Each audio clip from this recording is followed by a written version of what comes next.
Music has the power to heal, to uplift, and to connect us when we feel most alone. For many, Kid Cudi isn't just an artist, he's a lifeline. From the relatable struggles in Man on the Moon to the hope and resilience in pursuit of happiness, Kid Cudi's music has been a beacon for those battling anxiety, depression, and feeling lost. His openness about mental health, self-acceptance, and vulnerability has resonated with millions across the world. Today, we're diving deep into how Kid Cudi's music has touched souls, lifted spirits, and for many, even saved lives.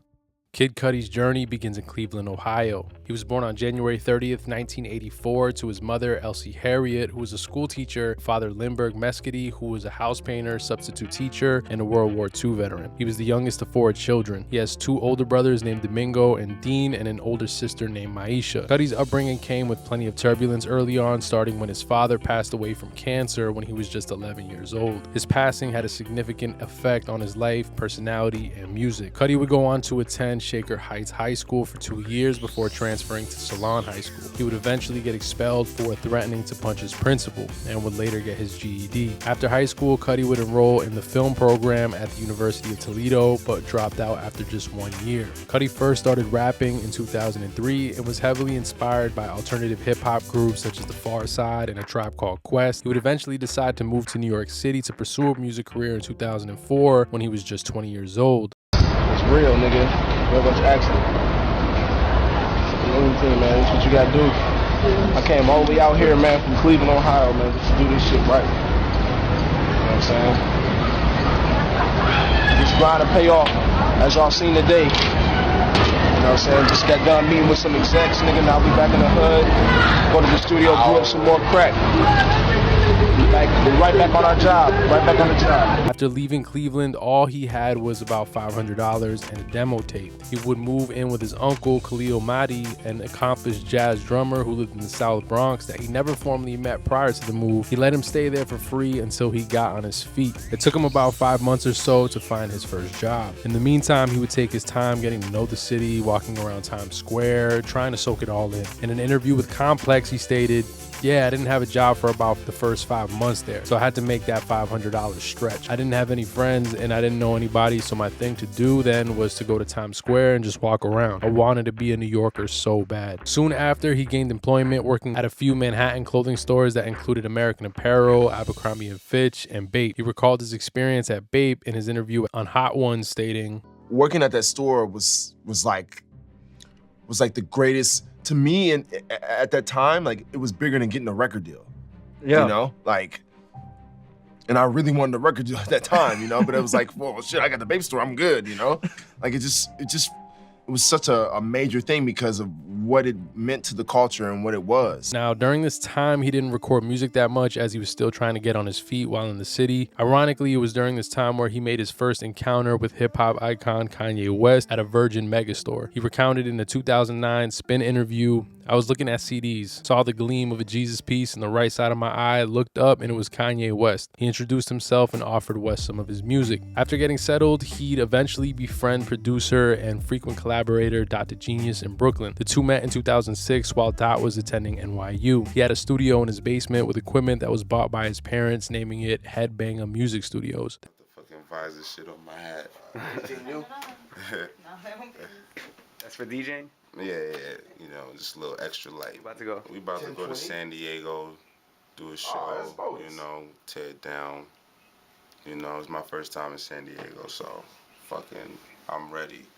I'm all ready for it. The two artists had a genuine liking for one another and quickly began working on music together. Now, finally getting settled, things seemed to be on the up and up for Cudi. He had employment, a place to record, and finally had a bit of stability. But around this time is when Cudi and his uncle started to butt heads, and he wanted him to move out. With nowhere else to go, Cudi contemplated moving back to Cleveland. That's when Dot and his parents stepped in, offering Cudi to live with him in their property in Brooklyn. Understandably, after being kicked out of his uncle's house, Cudi resented him for a period of time up until his death later that year in 2006. He recalls this time in an interview with Complex. "It was like growing into a man. All right, let's see what the F you're made of. Let's see you be a man now, mama's boy. It was a whole other journey. My uncle that I lived with passed in 2006. We were actually beefing because he forced me out of the house when I didn't have another situation set up. So I was bitter. I never apologized for it, and that kills me. That's why I wrote Day and Night. If he wasn't there to let me stay with him those first few months, there would be no Kid Cudi. It fucked me up watching him go, but it was like, I have to fulfill this destiny now for sure. Things were moving, but they weren't solidified yet. I had Day and Night, we were just getting started,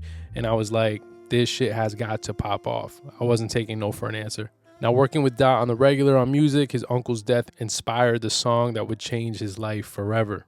After first hearing the instrumental, Cudi wrote a hook for it, and he immediately recognized its potential. Cudi would first release the record on MySpace in March of 2007, and it began to gain traction after it got picked up by several music blogs and started getting radio play. This release would catch the attention of music producer Emil Haney. While browsing MySpace, he came across Cudi's page, and after hearing Day and Night for the first time, he was blown away by the record, stating that it was unlike anything he had ever heard. While on Cudi's page, he noticed that in his top 8 friends list was his good friend Plain Pat, who was an A&R and working with Kanye West at the time. Plain Pat had actually met Cudi way back in 2005. He randomly bumped into him at a party in downtown, and from then on they started hanging out. From then on, Cudi began going to Haney's studio in Soho and immediately got to work on his debut mixtape.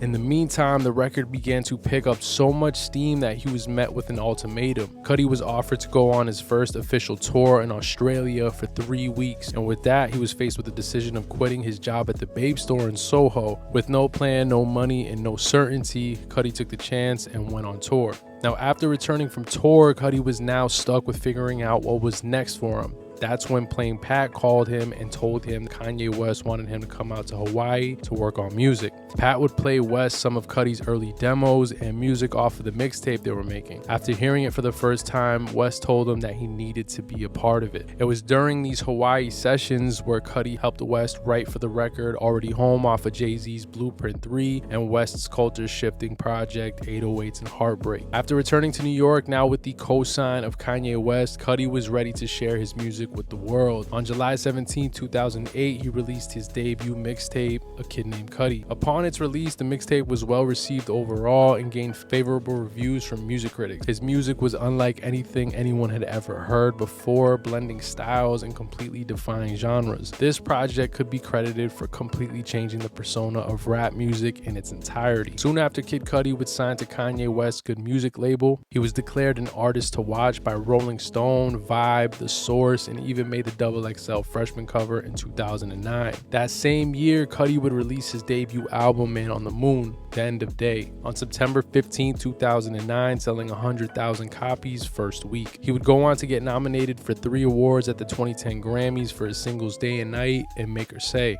On November 9, 2010, Cudi would release the sequel to his debut Man on the Moon 2, The Legend of Mr. Rager. The album incorporates alternative and psychedelic elements building off the sound he had created in his first project. It features a heavy blend of dark and introspective lyrics exploring themes of depression, loneliness, and isolation. The album would also highlight other personal topics such as Cudi's addictions, fame, and alcoholism. The project would outdo his first album commercially, selling 169,000 copies first week. Now, we won't go into detail about every single project that he's released, as he's released 10 albums since Man on the Moon 2, including Indicud, Speed and Bullet to Heaven, Passion, Pain, and Demon Slaying, and Kitsy Ghost, to name a few. Over the past 10 years, Cudi has solidified himself as one of the greats from the internet mixtape era. A true visionary, his influence in the music game and even the fashion world has him up there with the likes of Kanye West and Pharrell Williams. It seems as though everything he had ever dreamed of had come to fruition, but despite his success, he still wasn't happy.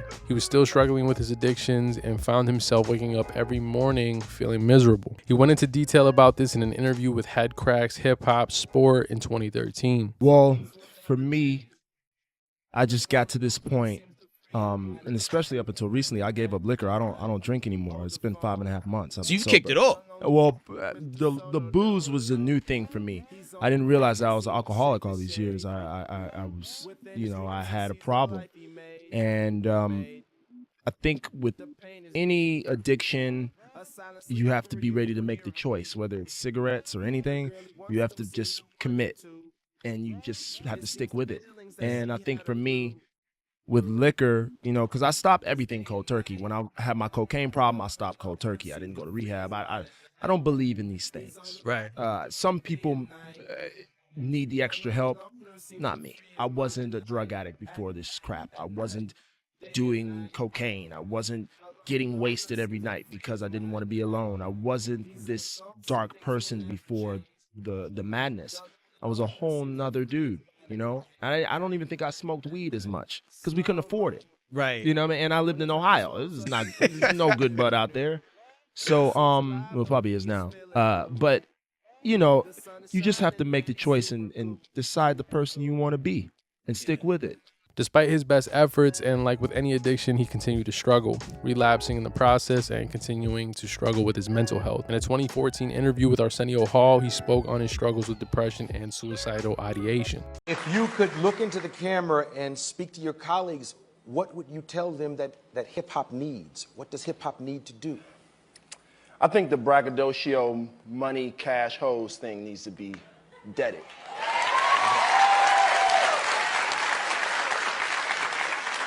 I feel like that's holding us back as a culture, as black people.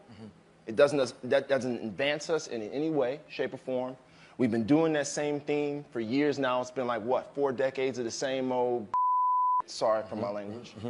And I feel like, you know, if you're gonna be an artist, there's a time where you just have to, you know, embrace the responsibility and understand that the power of music is something so special, and be able to do it on this magnitude where you reach millions of people. It's like, why not use that for good? Why not tell kids something that they can connect with and use in their life? And like, really, my mission statement since day one, and I'm getting so worked up talking about this, all I wanted to do was help kids not feel alone and stop kids from committing suicide. Because